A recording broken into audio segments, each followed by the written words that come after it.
2023లో తన మేనిఫెస్టోలో జాతీయ అధ్యక్షుడు మల్లికార్జున ఖర్గే గారి వరంగల్ డిక్లరేషన్లో ఏదైతే మరి ఈరోజు మేము ఇచ్చినట్టు 420 హామీలు 6 గ్యారెంటీలు మాకు భగవద్గీత, హిందువులకి భగవద్గీత ఏ విధంగానో సమానము, మరి క్రైస్తవులకి బైబిల్ ఏ విధంగా ప్రమాణము, మరి ఎవరైతే ముస్లింలకి ఖురాన్ ఏ విధంగా ప్రమాణము, మాకు ఈ మేనిఫెస్టో వాటికంటే ఎక్కువ అని చెప్పినటువంటి కాంగ్రెస్ పార్టీ ఈరోజు మరి ఆ రోజు రైతులకు ఇచ్చినటువంటి ఏ ఒక్క హామీ కూడా మరి ఈరోజు అమలు చేయలేని పరిస్థితిలో కాంగ్రెస్ పార్టీ ఉన్నది.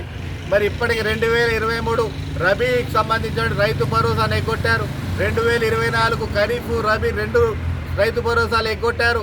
కానీ ఈరోజు హడావుడిగా మరొక కేవలము ఖరీఫ్ సంబంధించింది, అది కూడా స్థానిక సంస్థ ఎన్నికల కోసము ఈరోజు రైతు భరోసా ఇచ్చినటువంటి సందర్భం చూశారు.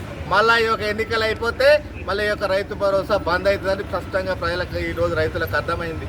కాబట్టి ఒక రైతు భరోసా కాదు, రైతు కూలీలకు 12,000 రూపాయలు ఇస్తామని చెప్పారు. దాంతోపాటు రైతులకు సంబంధించినటువంటి బీమా పథకాన్ని అమలు చేస్తామని చెప్పారు.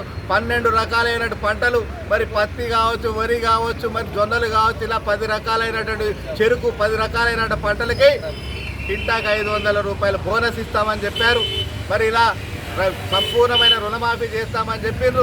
మరి ఈరోజు ఇలా చెప్పుకుంటూ పోతే రైతులకు చెప్పినటువంటి ఏ ఒక్క హామీ కూడా ఈరోజు అమలు అయ్యే పరిస్థితి లేదు. కేంద్రం అమలు చేస్తున్న ఫసల్ బీమా పథకాన్ని కనీసం అమలు చేస్తే అకాలంలో వర్షాలకి అతివృష్టి అనావృష్టికి నష్టపోయిన రైతులకు ఈరోజు నష్టపరిహారం వచ్చే అవకాశం ఉంది. కానీ ఈరోజు కేంద్ర ప్రభుత్వం అమలు చేస్తున్న ఫసల్ బీమా పథకాన్ని కూడా ఒక రాష్ట్ర ప్రభుత్వం అమలు చేయట్లేదు. కాబట్టి ఇలా అనేక సమస్యలు ఈరోజు రైతులు, ముఖ్యంగా కేంద్రము ఈరోజు కావాల్సినంత ఎరువులు ఇచ్చినా కూడా మరి ఈరోజు దళారుల చేతిలో మార్కెట్ ద్వారా పంపిణీ చేయాల్సిన ఎరువులు ఈరోజు మరి యూరియా లాంటి ఎరువులు ఈరోజు దళారుల చేతిలోకి తెలంగాణ వెళ్ళింది. ఈరోజు 260 రూపాయలు కేంద్ర ప్రభుత్వం 2,000 రూపాయలు సుమారు సబ్సిడీ భరిస్తూ ఒక్కొక్క యూరియా బస్తాను కేవలం 266 రూపాయలకి ఇస్తున్న యూరియా బస్తా ఈరోజు దళారుల చేతులకు వెళ్ళి మరి ఈరోజు 500 రూపాయలు మా పైన పెట్టి కొనుక్కునే పరిస్థితి రైతులు ఈరోజు సందర్భం. మరి ఈరోజు రైతులు 2,000 రూపాయలు యూరియాకు భరిస్తూ కేంద్ర ప్రభుత్వం ఇస్తుంటే ఈ యొక్క రైతులకు అందించలేని పరిస్థితిలో ఈరోజు తెలంగాణ ప్రభుత్వం ఉంది. మొత్తం కూడా బ్లాక్ మార్కెట్లు ఈరోజు వ్యాపారం రైతుల్ని నిండా ముంచినటువంటి పరిస్థితి ఈరోజు తెలంగాణ.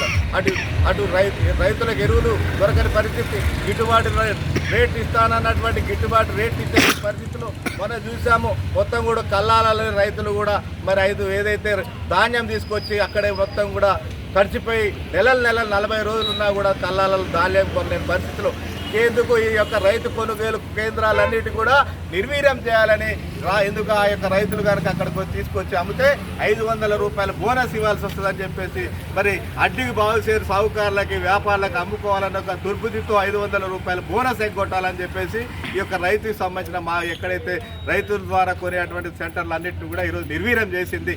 కాబట్టి ఇవన్నీ కూడా రాబోయే రోజుల్లో మరి ఈరోజు కేంద్రం మద్దతు ధర ప్రకటించింది. ఇప్పటికే ప్రతి గింజ కేంద్ర ప్రభుత్వం లక్షల రూపాయలు వెచ్చించి ప్రతి ధాన్యాన్ని కేంద్ర ప్రభుత్వం కొంటున్నది, పత్తిని కేంద్ర ప్రభుత్వం కొంటున్నది.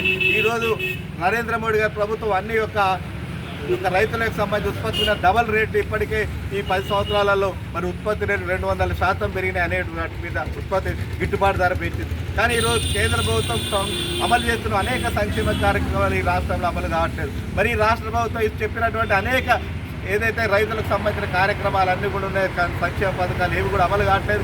ఈరోజు రైతులు అరిగోద పడుతున్నారు. తెలంగాణ రాష్ట్రంలో రైతులు ఇబ్బంది పడుతున్నారు. మరి వారు రోడ్లెక్కే పరిస్థితి ఉన్నది. మరి కాబట్టి చాలా ఇబ్బందికరమైన పరిస్థితులు ఈరోజు గిట్టుబాటు ధరలు లేవు. మరి కనీసము ఏదైతే మరి యొక్క ఇవి కూడా కనీసము విత్తనాలు కూడా దొరికే పరిస్థితి లేదు రైతులకి. ఇవన్నీ కూడా బ్లాక్ మార్కెట్లో విత్తనాలు కూడా నాణ్యమైన విత్తనాలు లేవు.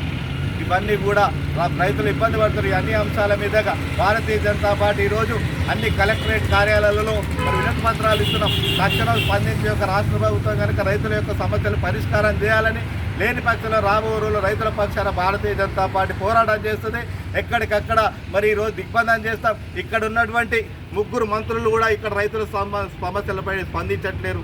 ఈ యొక్క ఉమ్మడి జిల్లాలో 10 ఎమ్మెల్యేలు కూడా అప్పుడు ఉన్నటువంటి కాంగ్రెస్ పార్టీ ఎక్కడ ఉన్నటువంటి మిత్రపక్షం సిపిఐ గెలిచింది. కానీ ఎక్కడ కూడా వాళ్ళ యొక్క బాధ్యతలు విస్మరించారు. 3 మంత్రులు, వ్యవసాయ శాఖ మంత్రి ఈ జిల్లాలో ఉమ్మడి జిల్లాలో ఉన్నప్పటికీ రైతులకు ఏ విధమైన ఉపయోగపడవలసిన పరిస్థితులు ఈరోజు ఉంది.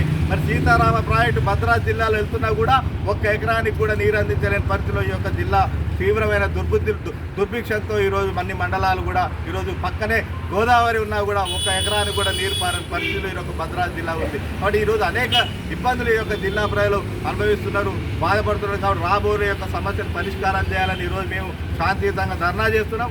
రాబో రోజులు ఈ యొక్క సమస్యలు కనుక పరిష్కారం చేయకపోతే రైతుల పక్షాన భారతీయ జనతా పార్టీ పెద్ద ఎత్తున పోరాటం చేయాల్సి వస్తుంది. ఈ సందర్భంగా యొక్క రాష్ట్ర ప్రభుత్వాన్ని హెచ్చరిస్తున్నాం.